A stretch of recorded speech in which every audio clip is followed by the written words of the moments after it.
आज हम लोग सिख धर्म के जो पटना साहिब में तख्त हरमंदिर मंदिर है उसे देखने के लिए आए हैं। आज 1 जनवरी का दिन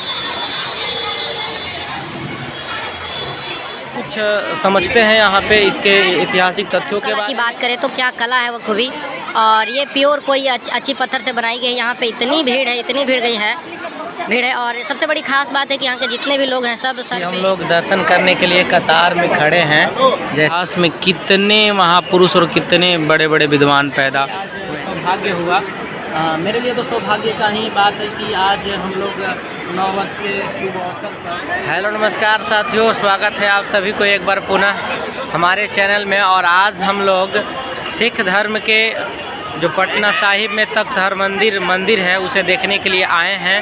आज 1 जनवरी का दिन है, तो यहाँ पे देख रहे हैं आप कितने श्रद्धालुओं का यहाँ पे भीड़ जमा हुआ है। आइए कुछ हम बैक कैमरे से दिखाएंगे आपको। पूरा ये लुक जो है काफ़ी लंबा है, फिर सारी चीज़ों के बारे में अच्छे से जानकारी आपको दूंगा।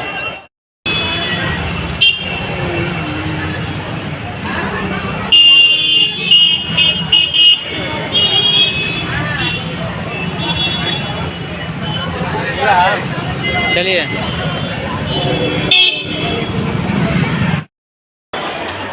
रुकिए, बिका जी रुकिए।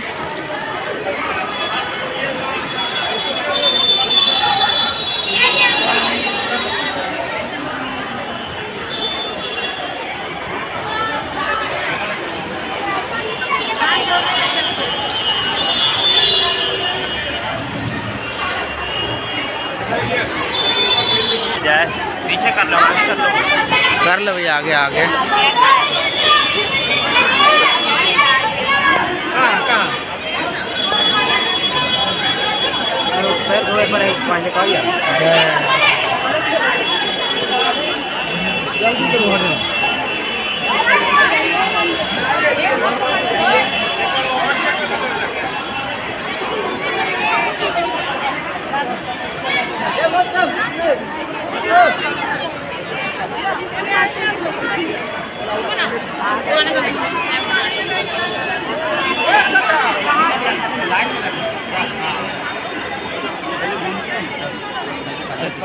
आइए तो अब हम लोग जान लेते हैं, कुछ समझ लेते हैं इस मंदिर से जुड़ी हुई जो ऐतिहासिक तथ्य हैं उसको समझने की कोशिश करते हैं। जो हमें जानकारी है उसके बारे में हम आपको ज़रूर बताएंगे। ये जो मंदिर है सिख धर्म से जुड़ा हुआ है, और जब ही हम लोगों ने इस मंदिर में प्रवेश किया तो यहाँ पे जो जितने भी श्रद्धालु हैं सबको बारी बारी से लाइन में लग करके मंदिर में दर्शन करने का एक नियम बनाया गया है। तो चूँकि भीड़ यहाँ पे ज़्यादा हो गया, इसलिए हम लोग सबसे पहले सोचे कि चलिए जो साइड में जो कुछ देखने वाली चीज़ें हैं उसे देखते हैं, और फिर आपको हम जब भीड़ कम हो जाएगा तो हम लोग लाइन में जा कर के और जहाँ पे जन्म स्थल है वहाँ पर को दिखाने का प्रयास करेंगे। तो आइए कुछ समझते हैं यहाँ पे इसके ऐतिहासिक तथ्यों के बारे में कि ये क्या है ऐतिहासिक तथ्य। थोड़ा सा हमने एक नोट किया है आपको बताने के लिए कि इस मंदिर का नाम तख्त श्री पटना साहिब, या आप कहें तो श्री हरमंदिर जी पटना साहिब, पटना शहर के पास पटना सिटी में स्थित है। यह सिख आस्था से जुड़ा हुआ एक ऐतिहासिक दर्शनीय स्थल है। यहाँ सिखों के 10वें गुरु श्री गोविंद सिंह का जन्म स्थान है। गुरु गोविंद सिंह का जन्म आपको बता दें कि 22 दिसंबर 1666 दिनांक शनिवार को हुआ था, और उनका बचपन का नाम गोविंद राय था। और ये जो मंदिर है ये महाराजा रणजीत सिंह द्वारा बनाया गया गुरुद्वारा है, जो स्थापत्य कला का सुंदर नमूना का एक उदाहरण है। और भी इसके बारे में कुछ जानकारियां हैं जो हम थोड़ी देर में आपसे साझा कर रहे हैं। फ़िलहाल है कि यह स्थान सिख धर्मावलंबियों के लिए, यह स्थान जो है सिख धर्मावलंबियों के लिए बहुत प्रसिद्ध है। सिखों के लिए यह हरमंदिर साहिब 5 प्रमुख तख्तों में से एक महत्वपूर्ण है। गुरु नानक देव की वाणी से अति प्रभावित पटना के श्री सली सिराय जौहरी ने अपने महल को धर्मशाला बनवा दिया। भवन के हिस्से को मिलाकर गुरुद्वारे का निर्माण किया गया। यहाँ गुरु गोविंद सिंह से संबंधित अनेक प्रमाणिक वस्तुएं रखी गई हैं। इसकी बनावट गुंबदनुमा है। बालक गोविंद राय के बचपन का पालना, लोहे के 4 तीर, तलवार, पादुका, हुक्मनामा गुरुद्वारे में सुरक्षित है। प्रकाशोत्सव के अवसर पर यहाँ पर पर्यटकों की जो भारी भीड़ उमड़ती है, यानी ये जो है कुल मिला के ऐतिहासिक जो तथ्य है, यहाँ पे विदेशी लोग जो भी आते हैं हर मंदिर या मंदिर में दर्शन करने के लिए, और यहाँ अभी भी एक स्पेशल सिस्टम बनाया गया है जहाँ पर दूसरे देश से जो लोग आते हैं उनकी सहायता प्रदान की जाती है। तो मंदिर की खूबसूरत और स्थापत्य कला जो है अपने आप में काफ़ी मनमोहक और शोभनीय है, आप यह देख सकते हैं। और थोड़ी देर में बैक के कैमरा से मैं दिखाने का प्रयास ज़रूर करूँगा। अगर हम कला की बात करें तो क्या कला है वो खूबी, और ये प्योर कोई अच्छी पत्थर से बनाई गई है। यहाँ पे इतनी भीड़ है, इतनी भीड़ है। और सबसे बड़ी ख़ास बात है कि यहाँ के जितने भी लोग हैं सब सर पे एक रुमाल जो है गेरुआ कलर का, उसे हम लोग बांध रखे हैं। ये मेरे साथी हैं, देखिए आज 1 जनवरी नए वर्ष के शुभ अवसर पर सारे लोग ने यहाँ पे दर्शन करने के लिए यहाँ पे आए हुए हैं।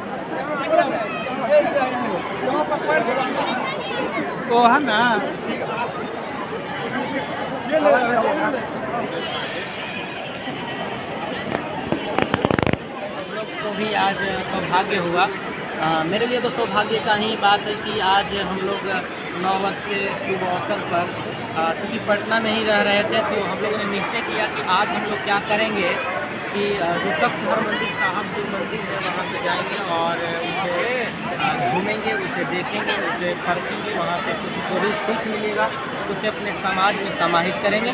फिर मिलते हैं थोड़ी देर बाद आगे। हम लोग दर्शन करने के लिए कतार में खड़े हैं। जैसे मैंने मुख्य मंदिर में दर्शन तो कर लिया, लेकिन वहाँ पे फ़ोटोग्राफी करना बिल्कुल मनाही थी, इसलिए मैंने आपको दिखा नहीं सका। अब आइए देखते हैं कुछ इधर से मंदिर के पीछे से भी कोई कई सीन हैं जो आपको दिखाने का प्रयास करता हूँ।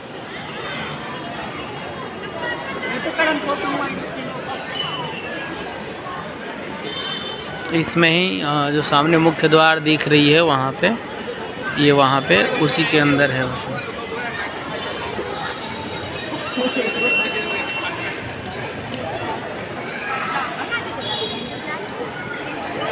बिहार की एक बड़ी खासियत आपको दिख जाएगी कि बिहार की मिट्टी ने कई सारे महापुरुषों और विद्वानों को पैदा किया है, इसलिए यह धरती अपने आप में बड़ी ही महत्वपूर्ण मानी जाती है। यहाँ से न जाने इतिहास में कितने महापुरुष और कितने बड़े बड़े विद्वान पैदा हुए हैं। इसी मिट्टी ने गौतम बुद्ध को ज्ञान प्राप्ति मिला था, इसी मिट्टी पे, बिहार की ही मिट्टी पे, और कई सारे महापुरुष भी यहाँ जन्म लिए हैं।